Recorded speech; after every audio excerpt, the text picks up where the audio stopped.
आपल्या राज्यात एक जंगल आहे जिथे रात्री अंधार पडला की तिथली झाडांची पानं आपोआप निळ्या रंगात चमकायला लागतात। तुम्ही पाहताय वंडर ऑफ महाराष्ट्र भाग 78 आणि आज मी बोलतोय भीमाशंकर वन्यजीव अभयारण्याबद्दल। जर पावसाळ्याच्या दिवसात तुम्ही रात्री जंगलात गेलाच तर दाट अंधारात झाडांवर, पानांवर आणि जमिनीवर गूढपणे निळ्या रंगात काहीतरी चमकताना दिसतं। या अभयारण्यात ही जी गंमत आहे तिला कारणीभूत आहे हा चमकणारा भाग म्हणजे तिथली बुरशी। आणि या बुरशीचे प्रकार आहेत मायसेना आणि फॉर्टिनुसेंट फंगस।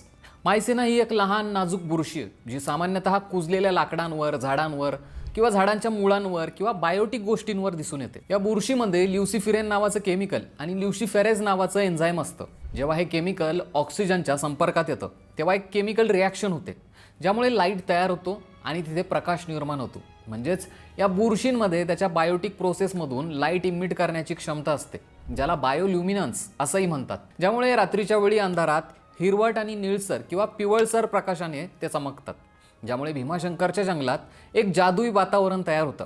विशेषतः पावसाळ्याच्या दिवसात जेव्हा ह्युमिडिटी जास्त प्रमाणात असते भीमाशंकरच्या आणि सह्याद्रीच्या घनदाट जंगलात ही बुरशी पाहता येते, जो अनोखा अनुभव असतो। तुम्ही हा अनुभव कधी घेतलाय का? आम्हाला कमेंट करून नक्की सांगा।